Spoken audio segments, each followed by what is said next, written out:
안녕하세요. 헬미 스마트 센터입니다. 어제에 이어 10분의 코치님들이 쓴 그렇게 서툰 말들이 모여 삶이 되었다를 전해드리겠습니다. 오늘은 제1장 두 번째 이야기 강은주 코치님의 글 진짜 대화는 몸으로 한다를 읽겠습니다. 어느 날 문득 대화의 한자적 의미가 궁금해졌다. 대화할 대화, 말씀 화자이다.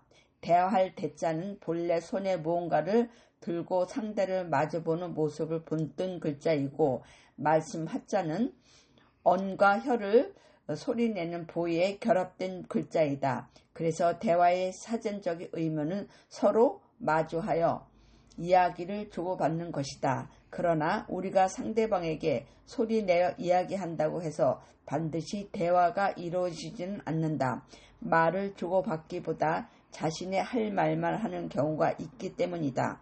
그런 의미에서 진정한 대화의 본질은 마주하며 이야기하는 것이 아니라 주고받는 것이 아닐지 생각해 보게 된다. 단지 말하는 행위가 아닌 상대와 소통이 되어야 진정한 대화라고 할 수 있을 것이다. 우리는 하루 동안 진정한 대화를 얼마나 하게 될까? 우리의 첫 대화는 언제였을까? 아마도 엄마가 모유 수유하면서 걸어온 한마디에 답한 옹알이가 아니었을까 생각한다. 이것이 세상과의 첫 소통이었을 것이다. 첫째 아이는 100일 이전부터 옹알이를 많이 했다. 100일 잔치에 온 손님들이 아이와 눈을 맞추고 한마디 하면 10구절이 옹알이로 답했다. 그 후에도 오늘 잘 놀았니? 하고 말을 걸고 옹알이 중간에 그랬어? 라고 추임새를 넣어주면 조금은 과장되게 마치 오페라처럼 했다. 입을 크게 벌리고 혀를 말고 목소리 높이면서 미간은 펴고 팔다리 움직이며 무슨 할 얘기가 그리 많은지 폭풍처럼 옹알이를 했다. 그러더니 또래보다 말이 빨랐고 표현도 다양했다. 첫째와 주고받았던 것들을 생각하면 옹알이는 대화의 시작이라고 확신한다.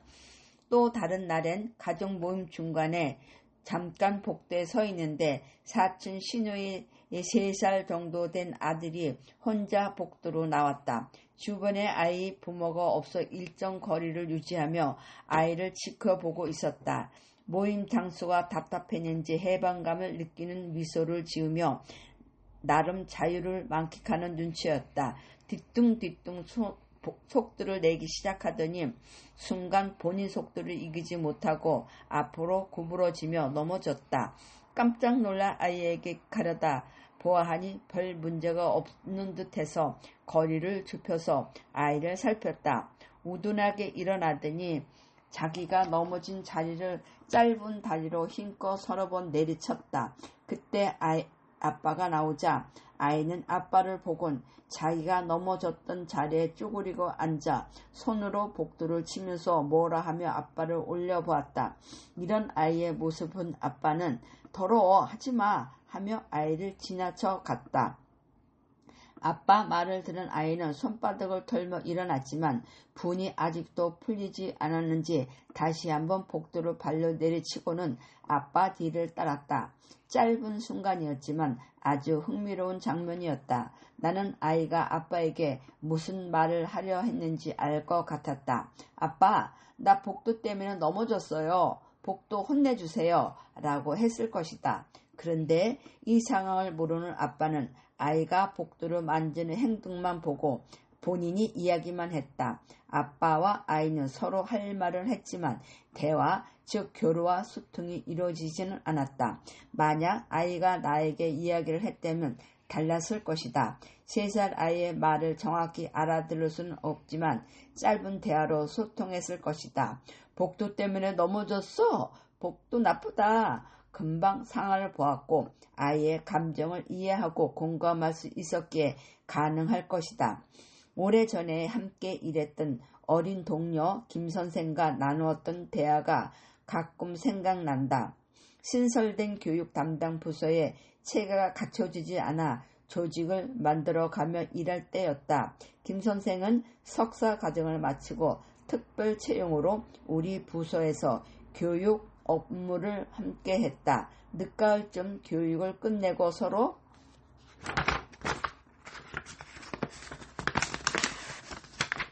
지친 상태에서 늦은 점심을 먹으러 갔다. 주문한 음식이 나오기를 기다리는데 김 선생은 뜬금없이 내게 자신이 어떻게 살면 좋겠는지를 물었다. 물론 많이 아끼고 업무적인 코드가 맞는 후배이기는 했지만 내가 답해줄 만한 질문은 아니었다. 그래서 대답 대신 어떻게 살고 싶은지를 되물었다. 그녀는 생각이 복잡한지 말이 없었다. 그래서 질문을 바꿔 어떤 일을 하면서 살고 싶은지를 다시 물으니 교수가 되고 싶단다. 뜻밖의 대답이었다. 지금 하는 일은 교수가 되는데 어떤 도움이 되는지를 물어보니 전혀 도움은 안 될 거라고 했다. 맨 처음 했던 터무니없는 질문 이면에 있던 진짜 고민이 어렴풋이 느껴지기 시작했다. 그 당시는 간호학이 3년제 전문대학 간호학과와 4년제 대학 간호학과로 이원화되어 있었다. 그러나 대부분의 나라에서는 4년제로 운영되기 때문에 한국도 국제적 기준에 맞는 간호교육을 위해 고등교육법을 제정하고 있었다. 이 상태라면 3, 4년 이후에는 간호교육은 전문적으로 4년제 학제로 운영되고 간호학과 교수 임용이 많아질 상황이었다. 후배는 석사 과정을 마친 후 곧장 지도교수의 추천으로 입사했었고 더구나 국장이 지도교수의 절친 후배였다. 입사한 지 1년이 안 된 마당에 회사 다니며 박사 과정을 수료하기엔 업무적으로 여건이 되지 않았다.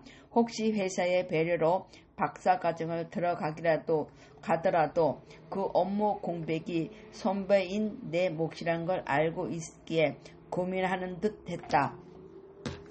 잠시 침묵이 흘렀다. 마침 음식이 나와 말없이 밥을 먹다가 지금 가장 고민되는 게 무엇인지를 물었다. 나에게 미안하고 국장에게 어떻게 말씀드려야 할지 모르겠다는 것이다.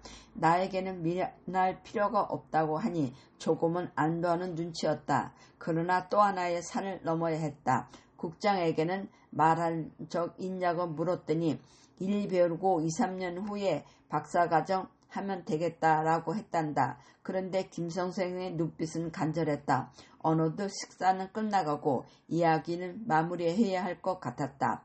국장님께는 언제 말씀드릴 거니? 용기가 안 나요. 그럼 꿈이 멀어지지. 잠시 있더니 빨리 해야겠지요? 묻기에 손을 힘껏 잡아주고 식당을 나왔다. 그리고 김 선생은 다음 해 봄학기에 박사과정에 진학했다. 지금 간호학과 교수로 재직 중이다. 대부분의 대화는 언어로 정확하게 의사 전달을 하지만 그것만이 전부는 아니다. 3살 아이가 아버지에게 복돼서 있었던 일을 설명할 수는 없었지만 자신의 감정을 표현하는 데는 언어가 필요하지 않았다. 복도를 때리는 행동이면 충분했다. 또 김 선생은 자신의 마음을 설명하는 대신 내게 눈빛으로 간절함을 보냈고 나는 빨리 말해 용기 내라는 말 대신 손을 꽉 잡아주며 격려를 건넸다. 이렇듯 진정한 대화는 때로는 말보다 비언어적인 요소로 이루어질 때가 많다. 우리는 알아야 한다. 진심 어린 눈빛, 꽉 잡아준 손이 100마디의 격려와 용기의 말보다 더 강하다는 것을 말이다.